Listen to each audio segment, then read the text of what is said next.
Bonjour et bienvenue dans ce nouvel épisode de mon podcast Mon Psy part en live. Je m'appelle Julien Borloo, je suis psychologue à Lausanne. Et aujourd'hui, on est de retour avec une interview. Et puis, c'est une interview de quelqu'un qui s'est déplacé depuis Genève. Donc déjà, on peut la remercier d'avoir fait le déplacement. Aujourd'hui, on va parler avec Lucrezia Bordi, qui est nutritionniste à Genève. Et alors, elle a tout un champ de compétences, mais on va se concentrer principalement aujourd'hui sur les liens entre l'alimentation et la fertilité. Et donc, apprendre comment en fait, prendre soin de ces spermatozoïdes, de ces ovocytes, et puis comment favoriser finalement les chances d'une grossesse. Donc, Lucrezia, bienvenue. Oui, merci Julien alors pour cette invitation aujourd'hui. Je suis très contente de pouvoir partager mes conseils avec ta communauté et avec ceux qui écoutent ces podcasts. J'espère pouvoir vraiment délivrer les maximum de conseils pour nos couples en désir d'enfant et pas que, parce qu'on va voir en fait que ces types d'alimentation un peu pour améliorer sa santé hormonale, c'est finalement une alimentation qui convient à tout le monde. Moi, je suis nutritionniste, du coup, je suis spécialiste dans la santé féminine. C'est vrai que j'ai choisi un peu de me spécialiser dans sur cette niche parce que en tant que femme, je pense que je me trouve un peu plus proche de mes patientes quand elles ont des objectifs que je ressens aussi un peu à moi. J'ai l'habitude de travailler avec des femmes vraiment pendant toute leur période de vie, dès l'adolescence jusqu'à la grossesse, la ménopause, les choses qui peuvent se passer entre cette période-là. Et j'essaie de les aider un peu au quotidien comme je peux avec mes conseils en nutrition, en micronutrition. Et moi, je trouve qu'il y a une chose géniale de suivre des femmes dans ces démarches. Et par exemple, comme on va aborder ce sujet aujourd'hui, c'est par exemple voir qu'elle arrive à concevoir finalement quand c'est un peu plus compliqué.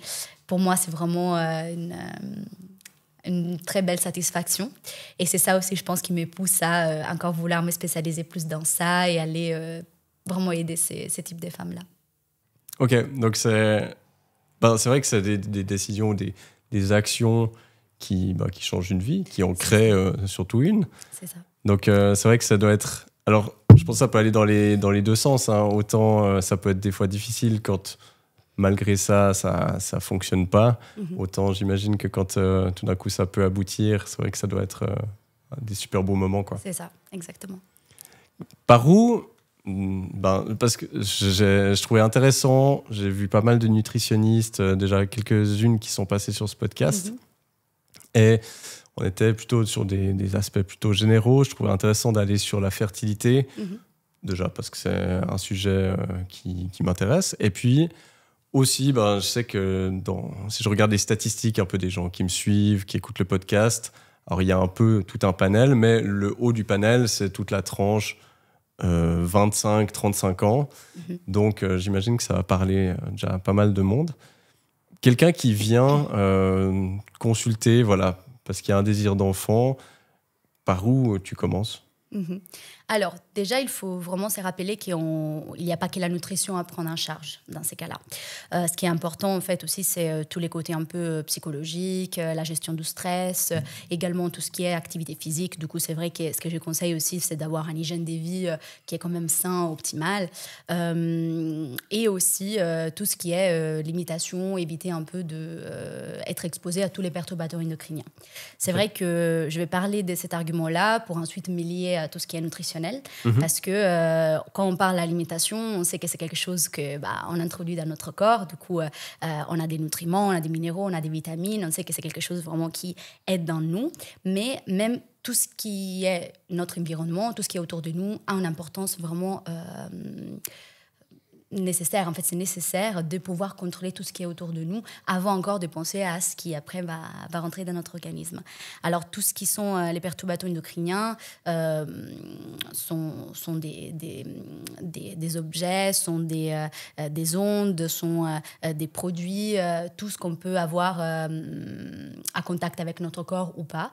Mm-hmm. C'est l'améliorer, en fait. Améliorer cette exposition, c'est faire attention aux tout produits qu'on utilise par exemple pour les ménages dans la maison, c'est limiter toute l'exposition aux écrans et à tout ce qui est téléphone. Par exemple, moi, je conseille toujours de ne pas avoir les téléphones sur la table de chevet quand on dort, d'essayer d'éteindre un peu les Wi-Fi aussi la nuit si possible. Et pour les hommes aussi particulièrement, ne pas garder les téléphones dans la poche. Ça va être aussi faire attention à tous les produits qu'on utilise au quotidien, même pour notre soin, les soins de corps, pour les cheveux, pour la peau, pour les ongles, qui vont du coup rentrer finalement en contact avec nous. Et aussi choisir du coup une alimentation équilibrée, saine, mieux si bio, avec des nutriments, avec des aliments qui ont été choisis avec soin. Pour éviter justement tous ces polluants qui pourraient avoir un impact à niveau hormonal. Et ça, comment, par où on commence par rapport à ça? Parce que j'imagine, c'est hyper intéressant. J'imagine que les gens, ils arrivent chez toi et se disent, bon, bah, on va tout de suite commencer par parler, voilà, qu'est-ce qu'on doit manger, quel régime. Et puis, le premier truc que tu leur dis, c'est, en fait, non, c'est les appareils que vous avez chez vous, les ondes, les produits. Des fois, je pense que ça demande un audit presque, tu vois, de tout ce qu'on a chez soi, que ce soit les cosmétiques, les produits ménagers, etc. Par quoi on commence? Alors, moi, je dirais vraiment tout ce qui est téléphone, c'est quelque chose on est vraiment en contact tout le temps. On est tout le temps sur nos téléphones, on est tout le temps obligé à être devant des écrans.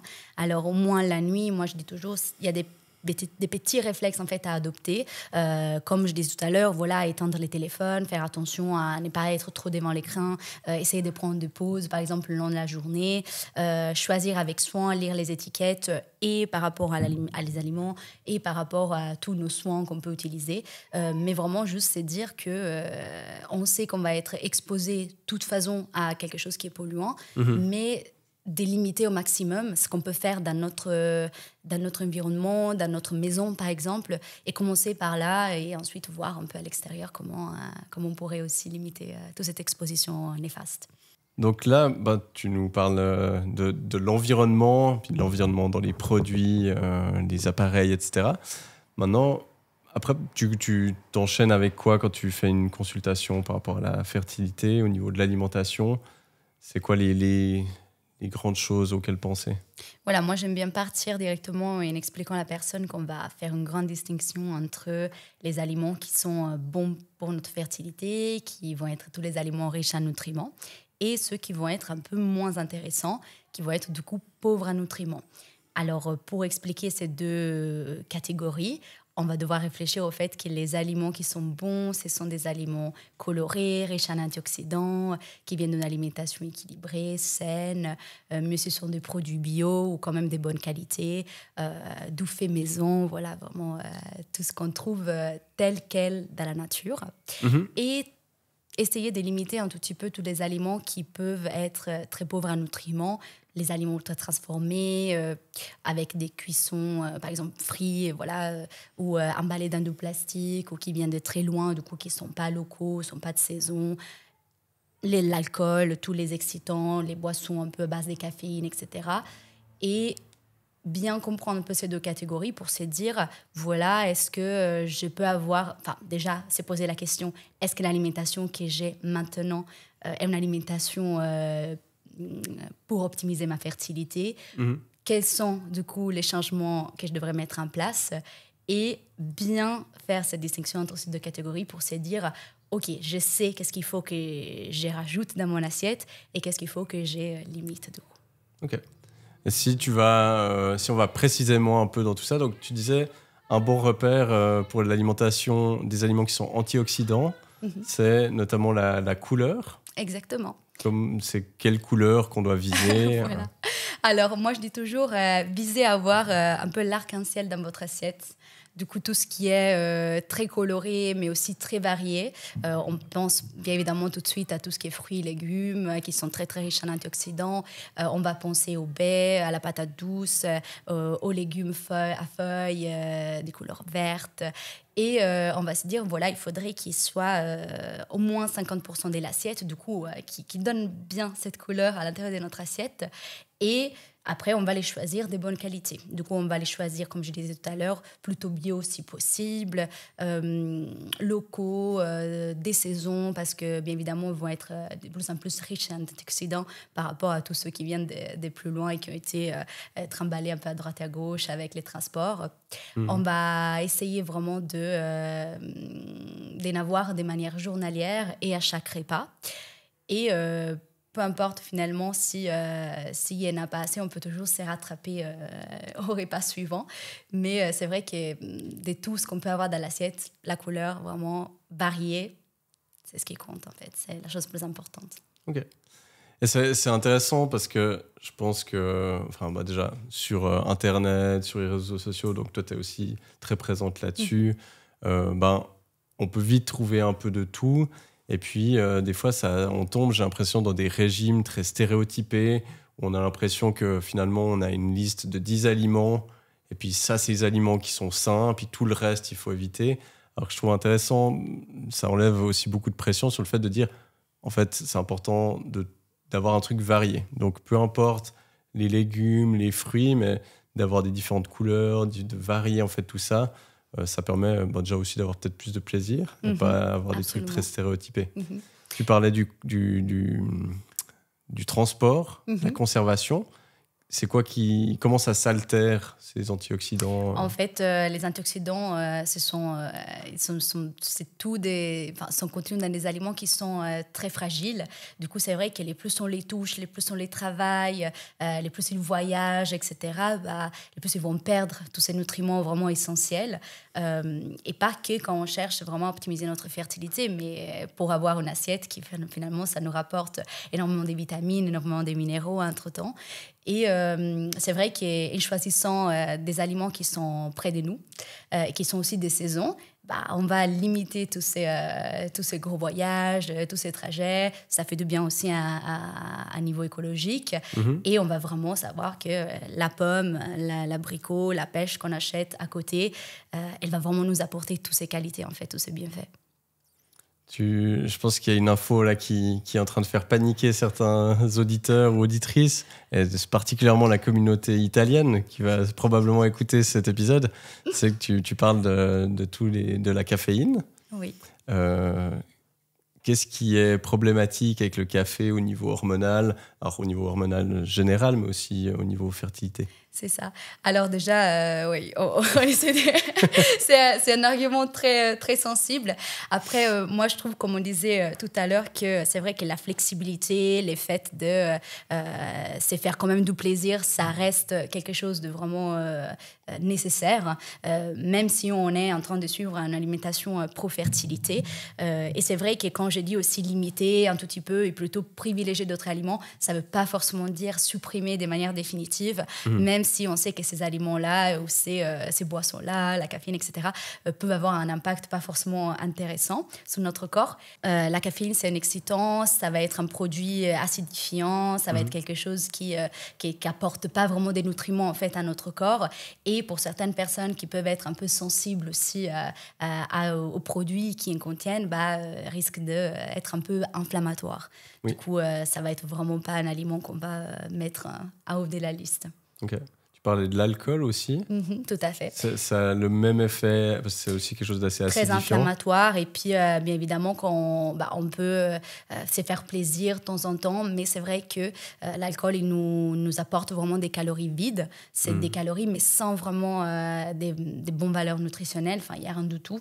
Du coup, il n'y a pas vraiment l'intérêt quand on est à la recherche on veut optimiser notre fertilité, mettre toutes les chances de côté, parce qu'à ce moment-là, on ne trouvera rien d'intéressant dans ces aliments-là. Alors, bon, je pense que ça, c'est bien de le rappeler puis de garder ça en tête durant tout le podcast. C'est clair que c'est toutes des lignes directrices où tu parles d'optimiser. Alors, ça veut dire qu'il y a une alimentation et un style de vie optimal qui est évidemment assez... peu réaliste probablement pour beaucoup de gens, mais ce qui est important, c'est pas forcément d'être dans l'idéal, c'est de voir et de négocier par rapport à soi sur qu'est-ce qui est important, sur quoi est-ce que non, je décide moi le café c'est un truc qui me fait plaisir, qui m'apporte différentes choses, ou l'alcool, voilà, et puis de faire un peu ses choix par rapport à ça. Exactement. L'idée, c'est vraiment de faire en sorte d'adopter plutôt un style de vie qui est suivre un protocole spécifique avec tel aliment qui n'est pas forcément bon ou un aliment qui est forcément intéressant, mais vraiment d'avoir un peu tout un maximum de nutriments pour que, même sur le long terme, ça puisse être facile à suivre. Alors, c'est sûr que oui, parfois, il faut se dire, OK, je me permets ces petits plaisirs et tout, mais il n'y a pas de souci. Ouais. Et au final, là, on parle de fertilité, mais finalement, c'est une santé optimale. Donc, ça aura aussi des impacts sur tout le reste, j'imagine, sur toutes les fonctions, le sommeil, l'énergie, etc. Et c'est là, c'est vrai, où on rééquilibre un peu à niveau stress, à niveau sommeil, à niveau métabolique. C'est là quand notre corps est bien, qui est aussi apte à concevoir, en fait, apte à la fécondation. Et c'est vraiment là où on se sent bien, on a notre santé, on se sent bien vraiment dans notre corps, on a tout ce dont notre corps a besoin. C'est là vraiment où on met toutes les chances de côté. On a parlé d'une moitié de l'assiette. C'est ça. Qu'est-ce qu'il en est de l'autre moitié de l'assiette ? L'autre moitié.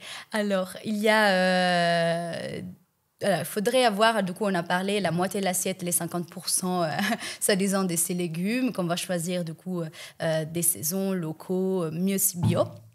Et les autres parties, ça va être un quart, je dirais, plutôt des protéines qui peuvent varier entre végétales, animales. Encore une fois, on va les choisir de bonne qualité.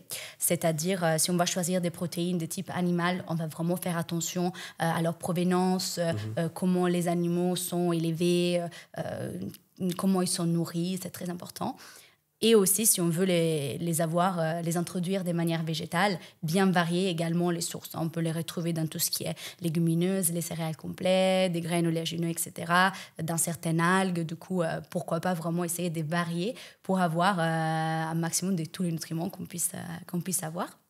À niveau, pour parler de l'autre partie de l'assiette, on va parler des glucides plutôt complexes. Du coup, c'est toutes ces parties, je dirais plutôt les féculents complexes, complètes. Du coup, tout ce qui sont céréales complets, des féculents qui puissent quand même venir des farines qui n'ont pas été trop raffinées, qui n'ont pas été trop traitées. Encore une fois, parce que quand on enlève la partie externe de la graine, c'est là, en fait, où on perd énormément de nutriments. Alors, il vaut mieux prendre quelque chose qui a plus une couleur foncée, plutôt qui est blanc, clair, parce qu'on sait qu'il est déjà passé par pas mal d'élaborations et du coup, on a un peu perdu sa richesse. Ou bien, rajouter encore également de tout ce qui est acide gras. Les acides gras de bonne qualité, encore une fois. Il faudrait que ça soit, vraiment l'assiette, il faut que ça soit composé des 4 parts entre les légumes, les féculents de bonne qualité, les protéines et une partie des matières grasses ou lipides. Ok. Alors là, j'ai mon arbre à questions qui se déploie. Tu parlais justement de faire attention à comment finalement les animaux qu'on va manger ont été nourris. C'est quoi l'alimentation qu'on va privilégier ? Oui. Alors, pour tout ce qui sont les œufs, par exemple, les poules, etc., si, par exemple, ils ont été nourris aux graines d'élan et qui n'ont pas été en cage, elles vont être, comme on dit, un peu des poules heureuses. Et du coup, elles vont avoir vraiment aussi des œufs de bonne qualité. Pareil aussi pour tous les animaux, c'est important si on arrive à savoir si, justement, ils n'ont pas eu d'hormones, pas d'alimentation riche en conservateurs ou en hormones, justement, pour la croissance. Et aussi également si on vécu libre ou si on vécu dans un élevage ou sont encore une fois dans des cages, limité, on va dire. Et c'est vrai que ça, c'est de plus en plus des informations qu'on peut avoir si on prend le temps au supermarché ou, pour regarder un peu les étiquettes, encore une fois, les produits. Ou bien, il faudrait se retourner vers tous les artisans, tous les fermes qui se trouvent dans la région, si possible, si on a cette chance. En fait, aussi, les budgets, parce que c'est vrai que choisir la qualité, parfois, ça peut coûter un peu plus cher. Mais si on a la chance de pouvoir choisir cette chair-là, ces aliments-là, on va y aller. Alors, c'est clair que l'argument économique, il est important. Après, c'est toujours quelque chose de très relatif. Je pense que c'est soit on J'avais entendu quelqu'un, je ne sais plus qui c'était, qui disait soit tu payes le fermier, soit tu payes ton médecin. C'est ça. Et je pense que c'est assez vrai. Et je trouve intéressant finalement comme en fait on parle de la nutrition, mais après en fait on voit que ça a des implications à plein de niveaux. Tu parlais de l'écologie avant, de consommer local, d'éviter des trajets, déjà voilà, au niveau écologique, mais aussi ça va se ressentir dans l'assiette. C'est aussi faire travailler l'économie locale. Donc c'est intéressant de se dire aussi que avec nos changements d'alimentation, on a un impact. On a un impact positif sur nous, mais aussi sur la planète ou ce qui nous entoure. Et je pense que ça peut être aussi des motivations pour pas mal de personnes, typiquement au niveau écologique, qui se disent mais je sais pas ce que je peux faire. En fait, avec un truc qu'on fait tous les jours, on peut déjà agir à ce niveau-là. Exactement. Une autre partie de l'assiette dont on n'a pas parlé, mais qui, à mon avis, elle est vraiment trop importante pour être laissée de côté, c'est vraiment cette présence des acides gras, notamment les oméga-3. Alors, pourquoi j'aime bien un peu faire les focus sur ça? Parce que, par exemple, j'ai énormément de patientes qui viennent me voir en consultation. Elles me disent, voilà, Lucrezia, j'ai un peu limité, j'ai un peu supprimé tout ce qui est gras, tout ce qui est même justement les bonnes graisses, parce que je veux avoir un poids optimal pour ma santé, parce que je trouve que comme ça, si je vais maigrir un peu, je vais également optimiser mon corps pour concevoir. Et en fait, il n'y a rien de plus faux. Ça, c'est très important. Toutes ces graisses, alors certes, on va bien séparer les bonnes graisses des mauvaises graisses, mais même les bonnes graisses, il ne faut absolument pas les supprimer. Au contraire, il faudrait vraiment y rajouter dans l'assiette. Quand je parle des graisses, je parle de tout ce qui se trouve dans les petits poissons, les poissons de petite taille, tout ce qui, dans les oléagineux, dans les grains entiers, dans l'avocat, dans les huiles pressées à froid, type colza, caméline, lin, huile d'olive. Et en fait, ce sont toutes cette catégorie qu'on appelle aussi EPA, DHA, qu'on peut aussi retrouver si jamais on n'est pas des grands consommateurs de poissons au quotidien, qu'on peut retrouver dans des compléments alimentaires. Et c'est un des compléments qu'on va vraiment faire attention à avoir pour ne pas être carencé. Mais il faut absolument pas, voilà, ça c'est un peu mon message, il faut absolument pas se dire qu'avec une alimentation pauvre en graisse, on va optimiser nos chances. Et quand on parlait du poids tout à l'heure, c'est vrai que oui, il faut faire attention. Les poids pondérales, c'est quelque chose de très important. Il ne faut pas arriver avec trop de masse graisseuse, si on veut. Enfin, la masse graisseuse élevée peut aussi avoir un impact négatif sur la fertilité. Mais ça ne veut pas dire faire un régime très strict où on prive énormément de notre corps, parce qu'autrement, le corps il va se retrouver en carence, dans un état inflammatoire. Et on n'arrivera pas, du coup, à rattraper tout si sur 3, 4 mois, 6 mois, on a envie on a un souhait de grossesse. Alors, tu y viens. C'était un peu la question qui me venait. Ça prend combien de temps, une fois qu'on a réussi à amener tous ces changements, pour que, quelque part, ça fasse effet et puis on sente déjà un effet peut-être déjà sur notre bien-être, mais aussi par rapport à la fertilité. Alors, normalement, on prend toujours en compte entre 3 et 6 mois. C'est un peu les moments où vraiment les ovules peuvent se régénérer, on va dire. Okay. Après, ça dépend vraiment du style de vie que la personne a eu. Parce que même juste avant de penser à concevoir, il faudrait qu'on ait un style de vie adapté.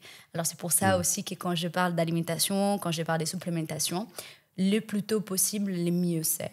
Et également, tout ce qu'on disait tout à l'heure par rapport aux perturbateurs endocriniens, les plus tôt, justement, on réduit cette exposition, le mieux sera pour une future conception.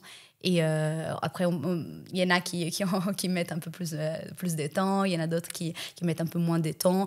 Ça dépend du style de vie. Encore une fois, ça dépend de la gestion du stress, de l'inflammation qu'il pourrait y avoir, de notre microbiote. Mais si on fait les choses bien, disons qu'entre 3 et 6 mois maximum, on voit quand même une différence. Je sais que quand on est un peu à manque de temps, parce que notre horloge biologique commence à avancer. 3 et 6 mois peuvent être beaucoup, mais il faut vraiment être patient dans ces moments-là. Il faut vraiment se dire qu'on a besoin de un peu faire un reset, de remettre toutes les chances des côtés. Et ça va aller si tout est de notre côté, en fait, aussi. Oui, puis je pense que c'est aussi... parce qu'on donne plein de conseils. Alors, j'imagine qu'il y a plein de gens qui vont se dire oui, mais bon, il y a plein de gens qui arrivent à concevoir en mangeant n'importe quoi ou comme ça, en n'ayant pas ces styles de vie, ce qui est absolument vrai. Donc, c'est vrai que c'est plus de le voir comme un accompagnement et pas forcément où, voilà, tant que j'ai pas fait ça, j'ai aucune chance de concevoir, mais plus se dire, voilà, j'essaye d'optimiser petit à petit, puis si de ce côté-là, j'arrive à améliorer un peu la nutrition, que là, je baisse un peu mon stress, peut-être que je fais un peu plus attention aux produits que j'ai autour de moi. Bien sûr. Il ne faut pas se comparer aussi parce qu'autrement, ça va rajouter encore un stress plus important et ce n'est pas ce qu'on cherche. À ce moment-là, on veut vraiment être tranquille, on veut préparer les corps, quelque chose de juste magnifique qui après dure encore plus de temps. Et puis, on ne veut pas commencer à comparer, ça va rajouter vraiment un stress. Alors, c'est important de prendre son temps. Ouais. Et c'est vrai que là, alors, on pourrait ouvrir, on va pas le faire parce que là, ça rajouterait 1 heure de podcast. Si on ouvrait le volet psychologique, c'est clair que c'est des questions, voilà, la fertilité, la parentalité qui peuvent amener pas mal de choses, pas mal de culpabilité. Si on dit qu'on n'a pas fait juste, qu'on continue à pas faire juste sur certains points ou pas de manière optimale. Donc, c'est finalement un peu comme dans tout, arriver à être indulgent, puis faire de son mieux. Puis si faire de son mieux, c'est juste quelques petits changements, c'est déjà mieux que rien. C'est ça. Là, on a parlé de ce qui était bon à manger. Est-ce qu'il y a des choses qu'il faudrait vraiment éviter ou limiter au maximum ? Oui, alors toujours un peu dans la mesure du possible, comme je disais tout à l'heure. C'est vrai que vraiment, quand on parle d'alimentation pro-fertilité, ça va vraiment être plutôt à rajouter, à augmenter, avoir l'alimentation riche en nutriments. Là, ce qu'on va vraiment essayer de limiter, ce sont tous ces aliments qui sont pauvres en nutriments. Du coup, encore une fois, l'alcool, encore une fois, tous les graisses trans saturées, les aliments ultra transformés, les aliments frits, très industriels, des produits laitiers dont on ne connaît pas la provenance, où on ne sait pas si ils ont rajouté des hormones ou d'autres additifs, d'autres conservateurs. Toute la viande qui peut être un peu mauvaise pour notre cholestérol aussi, les graisses animales, tout ce qui est charcuterie, etc., on va vraiment essayer de limiter au minimum. Mais encore une fois, il faudrait... à mon avis, avoir toujours un peu un équilibre, c'est dire, voilà, c'est vrai que mon alimentation, 6 jours sur 7, est vraiment une alimentation impeccable, optimale pour ma fertilité, je mange de tout, elle est très colorée.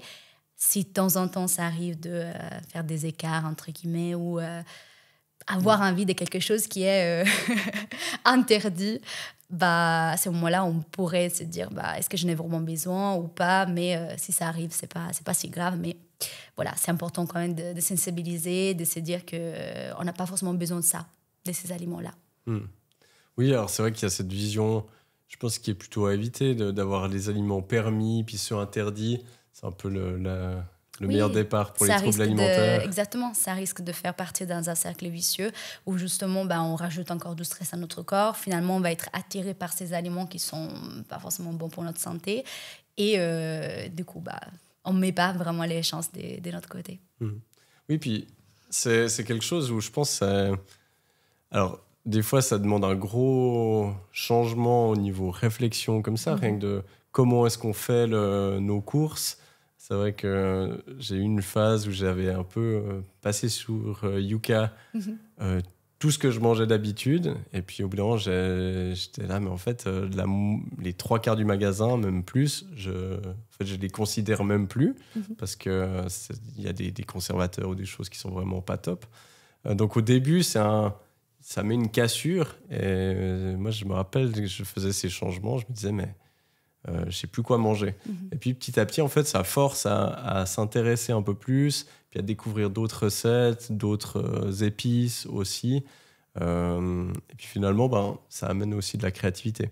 Mais c'est vrai que c'est des choses où on n'a pas forcément été éduqué ou habitué à ça. C'est vrai. C'est pour ça que j'ai de plus en plus des patients qui, justement, ont envie d'être guidés par rapport à ça.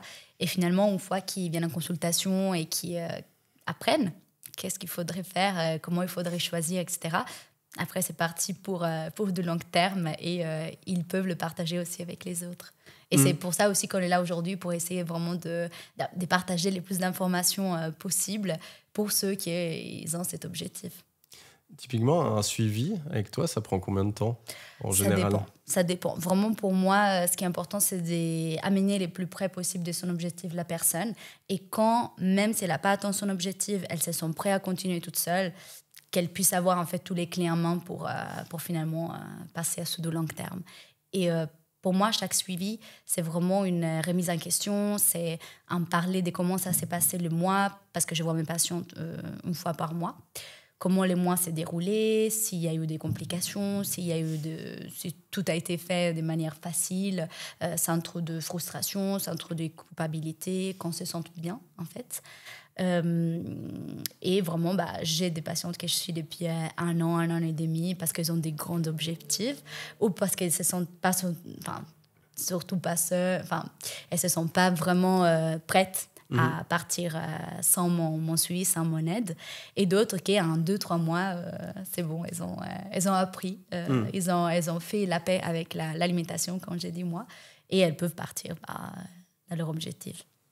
Oui, puis c'est vrai que je pense que ça dépend de plein de variables, de comment on apprend. C'est vrai qu'il y a des personnes, je l'espère, qui déjà, par exemple avec ce podcast, vont se dire « Ah tiens, je vais pouvoir changer plein de choses. Et puis d'autres, aussi, qui auront besoin d'être plus guidés, parce que c'est vrai que on peut être submergé un peu d'infos. Donc c'est là où c'est intéressant d'avoir une professionnelle qui est là pour prendre les choses les unes après les autres et puis guider pas à pas. Exactement. Ça, je trouve top. Et surtout faisant quelque chose d'adapté. Parce que c'est vrai que toutes les choses qu'on entend ou les plans alimentaires qui a fonctionné pour l'ami de l'ami, il n'est pas forcément adapté à nos besoins. Et même si l'objectif finalement est le même, par exemple, si quelqu'un a juste l'objectif de perdre du poids, il faut vraiment travailler de manière personnalisée. Ce qui convient à moi, ça ne te conviendra pas à toi, Julien. Et du coup, il faudrait vraiment trouver ce qu'il nous faut de manière individuelle. Je saute un peu de question en question, mais tu parlais des protéines avant, notamment végétales. Et là, moi, la question qui me vient, c'est par rapport au soja, puis tous les produits tirés du soja, que ce soit le tofu ou autre. Qu'est-ce qu'il en est de ça? C'est vrai que par rapport à ça, on entend vraiment pas mal de choses. Les dernières études, elles sont un peu controversées. Ce qui est important de savoir, c'est que les sojas contiennent des substances qui sont appelées isoflavones. Ce sont des phytoestrogènes et en fait, ils pourraient mimer vraiment les estrogènes féminins. Du coup, ils pourraient se lier à des récepteurs qui ne sont pas justement pour ça et ils pourraient engendrer un dérèglement hormonal. Par contre, vraiment, je dirais depuis 5 ou 6 ans, même plus, ils ont vraiment étudié le sujet. Et il y a des universités, des laboratoires qui disent, voilà, les sojas, ils peuvent, grâce à ça, grâce à cet isoflavone, avoir un impact très positif. Et d'autres qui disent, ah non, vaut mieux faire attention. Okay. Moi, dans ces cas-là, quand je vois encore des choses assez controversées, j'ai dit toujours, il ne faut juste pas exagérer. Ouais. On va, par exemple, quelqu'un qui a une alimentation déjà de base végétale, ça ne veut pas forcément dire qu'il doit mettre de côté tous les tofu, mais il va, par exemple, choisir un soja fermenté de bonne qualité et juste pas exagérer, en fait. Parce que c'est comme on disait tout à l'heure par rapport à l'équilibre, même des choses qui pourraient éventuellement faire moins bien, si c'est dans une petite quantité, ça ne va pas forcément avoir un impact. Et c'est un peu pour tout, quoi.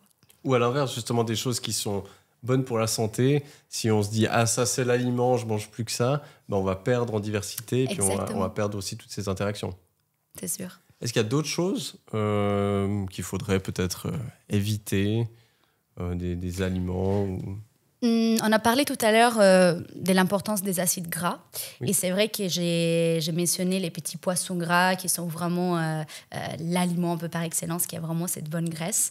Mais c'est vrai que quand on parle aussi des poissons, moi j'ai beaucoup de patients qui me disent « Ah, mais moi je mange du saumon, du thon de manière régulière. » Alors c'est vrai que ça c'est un aliment aussi pareil, un petit peu... il faudrait faire attention parce que c'est vrai que tous les poissons des grandes tailles, type les saumons, les thons notamment, ils peuvent être aussi un peu plus riche en mercure et du coup pourrait aussi là avoir un effet perturbateur endocrinien sur notre corps. Alors, encore une fois, on va, oui, les consommer, mais par exemple, pas plus qu'une fois par semaine. Et on va plutôt vraiment privilégier toutes les autres sources de graisse, notamment voilà, les avocats, si on peut, du coup, les petits poissons, les oléagineux, les graines, les huiles qu'on peut vraiment avoir un peu partout. C'est un truc qui me marque, et que je trouve qui simplifie beaucoup. Alors, on a parlé des couleurs dans l'assiette, mais il y a aussi le côté de l'étiquette. Finalement, des aliments où il n'y a pas d'étiquette, simplement parce qu'on voit déjà en le regardant ce qu'il y a dedans, c'est, j'imagine, à privilégier par rapport à des aliments où on voit qu'il y a un paragraphe entier de mots qu'on ne connaît pas forcément. C'est ça. Donc ça, c'est vraiment un peu la première ligne guide que j'explique quand il faut regarder des étiquettes. Vraiment, les moins d'ingrédients, on a sur cette étiquette, le mieux c'est. Et aussi bien voir un peu qu'est-ce qu'il y a dedans. C'est-à-dire que c'est vrai que dans toutes les étiquettes, les ingrédients sont mis en ordre croissant. Du coup, décroissant, pardon. Okay. Du coup, c'est vrai que si on voit, là, on ne parle pas vraiment de fruits et légumes ou autres, mais dans un produit qui contient de la viande ou voilà, des bons aliments, si on voit qu'il y a de sucre imprimé et qu'ensuite, juste au 3e, 4e partie de l'étiquette, il y a les produits qui est devant nos yeux, là, il y a un petit souci. Alors, il faudrait faire attention. Il faudrait vraiment que les premières 2 ingrédients soient ce qu'on voit, et qu'ensuite les restes, encore une fois, une courte liste, soit ce qu'ils mettent pour la conservation. Ok. Là, alors on a parlé de tout ce qu'on peut trouver dans l'assiette, et puis il y a ensuite peut-être les compléments. Quand est-ce qu'on sait qu'on a besoin de compléments alimentaires parce que ce qu'on a dans l'assiette ne suffit pas forcément? On entend aussi, alors je ne sais pas à quel point justement ça se vérifie, mais j'entends souvent que typiquement les fruits, les légumes actuels auraient beaucoup moins de nutriments qu'à l'époque. Enfin, voilà, comment est-ce qu'on sait que là, ça vaudrait la peine d'aller vers des compléments? C'est ça. Malheureusement, c'est vrai que l'alimentation, les aliments qu'on a aujourd'hui, ne sont pas du tout les mêmes qu'il y a 20, 30 ans. Du coup, déjà, il faudrait se méfier un tout petit peu. C'est dire, est-ce que même si je consomme tel aliment qui m'apporte tel nutriment de manière régulière, est-ce que je ne suis pas carencée? Est-ce que vraiment je suis en train de donner à mon corps tout ce dont il a besoin? Alors, c'est vrai que les compléments alimentaires sont là pour nous aider dans ça, pour vraiment mettre toutes les chances de côté et être sûr qu'on n'ait pas des carences. Et après, bien évidemment, on pourrait faire des bilans en micronutrition ou des bilans aussi hormonaux pour voir si tout se passe bien. Et au cas où, du coup, juste réaugmenter un tout petit peu les valeurs de manière naturelle ou avec des compléments. Alors, c'est vrai que quand je pense à des compléments qu'on ne sait pas trop... par exemple, l'acide folique, c'est vrai que c'est un complément qu'on doit prendre bien avant la conception. Et par exemple, même la vitamine D, je pense à ça, ce sont des nutriments qu'on pourrait ne pas avoir assez. Alors, c'est vrai que là, on va faire attention. Ou tout simplement, par exemple, quelqu'un qui a une alimentation complètement végétale, il va devoir se complémenter en vitamine B12 parce qu'on sait qu'on la retrouve surtout et souvent dans les produits animaux. Et alors là, voilà, on sait qu'on doit aller chercher un peu plus loin en micronutrition. Là, on a parlé des compléments qu'on pouvait prendre pour optimiser la santé hormonale notamment. Mais s'il y a des gens qui sont déjà rentrés dans une pharmacie, qui sont allés au rayon compléments alimentaires, en fait, on se retrouve face à un rayon énorme. Comment est-ce qu'on fait pour choisir en fait, le bon complément? Alors, c'est vrai que tout d'abord, il ne faut pas avoir peur de demander un conseil. Du coup, si on a besoin de nutritionniste ou même un autre pharmacien, on peut vraiment demander les meilleures formes, les formes plus biodisponibles en fait. Pour tout ce qui est acide folique, par exemple, on va choisir la forme méthylée. C'est la forme la mieux absorbée par notre corps. Et notamment, par exemple, dans l'acide folique, il y a soit les symboles, soit la nomenclature 4 folique. Pour les oméga, notamment, on va choisir, comme on disait tout à l'heure, les EPA, DHA. Et aussi pour plein d'autres nutriments, on va vraiment choisir les meilleures formes. Du coup, forme méthylée, les glycinates. Et ça, ces bilans, que ce soit hormonaux ou en micronutrition, ça se fait comment? Il y a des prises de sang, tout simplement. Du coup, on peut vraiment aller rechercher vitamine par vitamine, minéral par minéral. Du coup, ça nous donne vraiment des bilans très complets.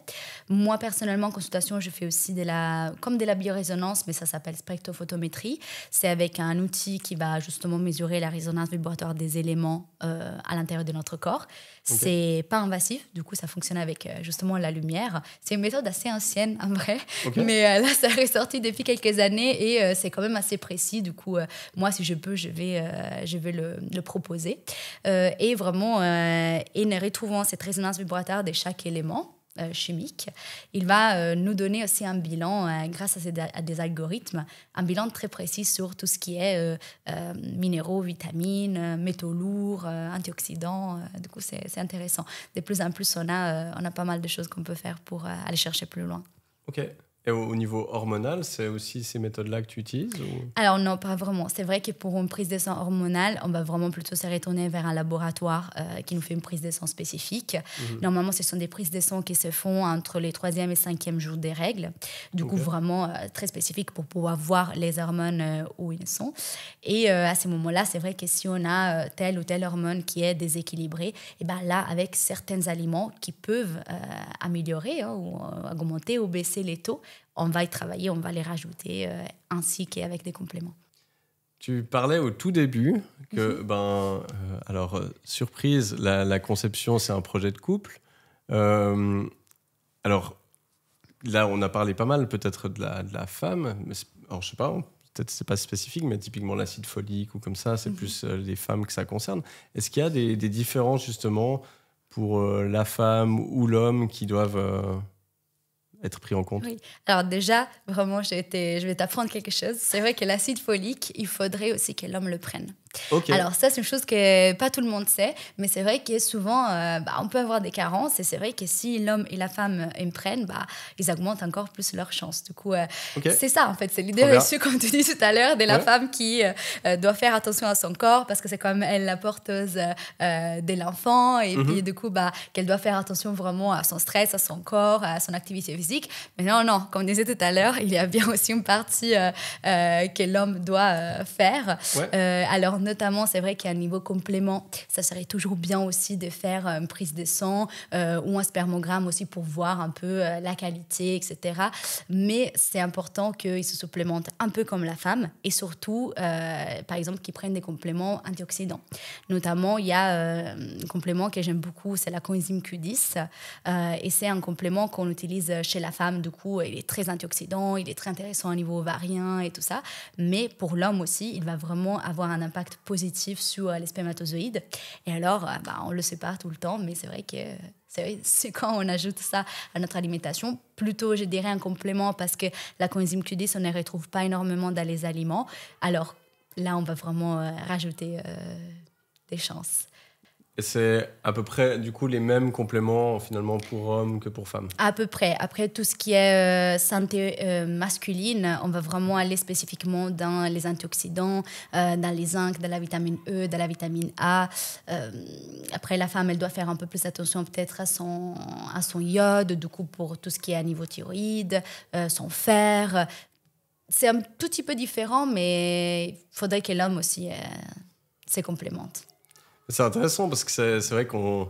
Alors, non, c'est une généralité, mais j'ai l'impression que justement quand on parle de procréation, comme tu dis, c'est un peu... On se concentre sur la femme qui va porter l'enfant. Mais je trouve un peu dommage qu'il n'y ait pas typiquement, je sais pas, un gynéco qui dise en fait, venez avec votre partenaire et puis on va regarder ça ensemble. C'est ça. Souvent, le fait que les couples soient ensemble, c'est peut-être quand c'est malheureusement déjà un peu trop tard, dans le sens où, trop tard, pas dans le sens où on ne peut plus concevoir, mais où on a déjà fait des essais et que du coup on se pose des questions. Est-ce qu'il y a une infertilité inexpliquée? Est-ce qu'on est un peu en errance médicale? Qu'est-ce qu'il faut faire? Et alors c'est là où allez, viens toi aussi, les deux, ils vont voir en fait un médecin ou un thérapeute. Et puis, en fait, non, il faudrait vraiment de tout le début se dire, c'est un projet à deux, et faut qu'on s'y mette à deux. en tout et pour tout. Quand on parlait tout à l'heure des perturbateurs endocriniens, tout ce qu'on fait à niveau de l'environnement, par exemple à la maison, ça a un impact sur les deux personnes. Et puis, les choix des aliments, les produits qu'on utilise, faut que ce soit un projet à deux. Ça, je reviens juste peut-être là-dessus, sur les produits typiquement. À quoi est-ce qu'il faut... Quel type de produit il faut se faire gaffe peut-être c'est trop précis comme question. Alors, c'est vrai que ce sont tous les produits ménagers, comment dire, tout ce qu'on sent déjà, il y a du toxique. Oui. C'est vrai qu'il faudrait toujours faire attention à les manipuler avec des gants, bien se laver les mains si jamais. Après, tout ce qui peut être peinture aussi, ouais. C'est vrai que dans certains environnements, on peut respirer un peu toute la journée, du coup moins bien. Les autres produits, type avec énormément de conservateurs, qu'on peut mettre sur notre peau, qu'on peut mettre sur nos cheveux ou sur les ongles aussi. C'est vrai que quand, par exemple, une femme enceinte, elle va faire vraiment beaucoup plus attention au vernis qu'elle va utiliser, au shampoing qu'elle va utiliser, les colorations pour les cheveux aussi. Du coup, c'est un peu la même chose qui vaut quand on est à recherche des grossesses. Et c'est un peu des produits aussi qu'on retrouve au quotidien. Tous les métaux lourds, l'aluminium, les cadmium, les mercures, comme on disait tout à l'heure, dans les poissons. Si on utilise aussi des produits, par exemple, à base d'aluminium, comme les déodorants et tout ça. Les poêles, par exemple, pour la cuisine, qui contiennent aussi des produits, justement, qu'on peut justement introduire dans notre corps si, par exemple, la poêle elle est un tout petit peu scratchée ou rayée. C'est vrai qu'il y a pas mal de choses auxquelles il faut qu'on fasse attention. La pollution, mais ça, c'est presque impossible de finalement dire je vais vraiment faire attention à ça. Mais c'est vrai que tout ça, ça impacte à niveau foie, à niveau hormonal. Et puis, le plus on peut réduire dans notre petit, on va dire, l'exposition, le mieux c'est. On a fait un sacré tour de la question déjà. J'espère que ceux qui écoutent le podcast, ils prennent des notes en même temps, parce que ça fait un sacré paquet d'informations. Déjà, merci beaucoup pour ça. Quel serait un peu peut-être le conseil que tu pourrais donner à des gens qui sont soit qui sont en train de penser à un projet d'enfant, soit qui sont en plein dedans à différents stades et avec différentes émotions liées à ça? C'est peut-être quoi que tu peux leur donner comme message pour les encourager Alors, je pense que s'ils sont un tout petit peu perdus, clairement, mon conseil est de demander de l'aide. Il y a énormément de thérapeutes, nutritionnistes, naturopathes, des médecins aussi, justement, qui vont les aider à atteindre cet objectif, en fait. Mais c'est vrai qu'il ne faut pas avoir peur de demander de l'aide. On n'est pas seul dans ces projets-là. Et c'est vrai que les plus on prend en main notre santé de tous les côtés, que ce soit, comme on disait tout à l'heure, nutrition, que ce soit au niveau médical, que ce soit avec de l'activité physique, etc. Et là, on est vraiment sûr qu'on peut mettre les chances de côté et c'est ce qui est le plus important. Du coup, de bien essayer de prendre en main sa santé, de se documenter, de savoir ce qui est bon pour nous, pas qu'à niveau alimentaire, mais par exemple, les compléments, parce que c'est vrai qu'on disait tout à l'heure, le plus tôt on le prend, le mieux c'est. Et de ne pas oublier qu'on est deux dans ça et qu'on est là pour se supporter. Tu parlais de patience aussi. Et j'aimerais bien peut-être qu'on termine là-dessus. Tu as parlé de patience dans tout ce processus de changement et de projet de grossesse. De ton expérience, c'est quoi la temporalité à peu près quand les gens viennent te voir d'ici qu'il y ait une grossesse qui se déclare? Ouais. Alors ça dépend vraiment des personnes. Bien sûr. Moi, si je pars dans un projet bébé avec une patiente ou avec un couple, c'est vrai que souvent ce sont des couples qui ont déjà essayé plusieurs reprises de concevoir. Et en fait, ils n'ont malheureusement pas réussi. Alors là, on va vraiment tout reprendre à main dès la base. On va travailler sur leur terrain à niveau santé, à niveau alimentation, à niveau sport, stress et tout ça. Ça dépend, mais je n'ai qu'un 2 mois, 3 mois. Du coup, très peu, en fait, finalement, elle tombe enceinte et tout se passe bien. Soit d'autres qui sont des parcours, par exemple, FIV, procréation assistée. Parfois, ça peut prendre un peu plus parce que parfois, il y a des pathologies qui sont sous-jacentes. Alors, il faut faire un peu plus attention, il faut être un peu plus patiente. Mais voilà, ça peut être très rapide, ça peut prendre un peu plus de temps. Mais moi, je dis toujours, même si on attend une petite année, c'est pas forcément grave, on n'a peut-être pas fait tout ce qu'il fallait jusqu'à ces moments-là. On peut toujours encore rajouter des choses pour mettre les chances de côté. Et puis, il y a toujours justement des médecins qui peuvent proposer des solutions alternatives si jamais on n'arrive pas à concevoir de manière naturelle. Merci beaucoup. Je te propose qu'on arrête gentiment cette interview, mais merci beaucoup pour la quantité déjà d'informations que tu as pu apporter. Je me réjouis d'avoir les retours sur cet épisode parce que je pense qu'il y aura un gros intérêt. Pour les personnes qui veulent te contacter, venir peut-être en consultation, donc tu as ton cabinet à Genève. C'est ça. Lucrezia, elle est aussi partout sur les réseaux sociaux, sur Internet, et pas que, parce que je regarde un peu tes stories ces temps, je vois que t'es à la gare de Genève, dans tous les coins. Mais pas autant que toi, quand même. Donc, je pense qu'ils n'auront pas trop de problèmes à te trouver, mais je vais mettre aussi toutes les infos dans les infos du podcast. Et puis aussi, là, tu m'as apporté un petit cadeau, je le montre. Ça fait un placement de produit, mais déjà, t'es la première à apporter un cadeau. Donc ça, on va le noter, hein, Claudio. C'est les prochaines interviews, il faudra faire mieux que ça, mieux que le muesli. Donc voilà, si vous voulez un muesli, je ne l'ai pas encore goûté. Mais vous pouvez contacter Laura. Laura, c'est ce que je dis. Laura. Lucrezia. Je vous dis granola. C'est un mélange, Et puis repartir aussi avec ça à la maison. Pourquoi pas. Je te remercie beaucoup. Avec et plaisir. Puis à une prochaine. Merci à toi.